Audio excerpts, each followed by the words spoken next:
How to reply on Instagram notes. Hello and welcome back to our YouTube channel How to Tutorials. In today's video, I'm going to show you how you can reply to an Instagram note. To do so, first of all, you'll need to open your Instagram application on your mobile device and ensure that you are logged into your account. Now once you are logged into your account, you will land on this home page. Here, you will be able to see the messenger icon at the top right corner of your screen. Simply tap on it to open the direct messages. Now, in this space at the top of your DM inbox, you will see the notes from the mutual followers displayed as bubble above the conversation. Now from here, select the note you want to reply to by simply tapping on it. Once you tap on it, a message box will appear at the bottom.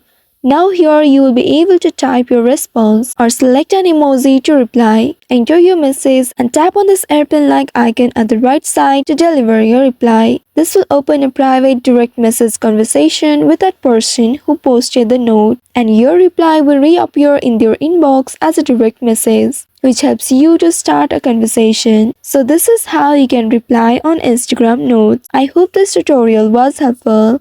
If yes, don't forget to like, share and subscribe to our channel. Also hit that bell icon to never miss any updates from us. Thank you for watching.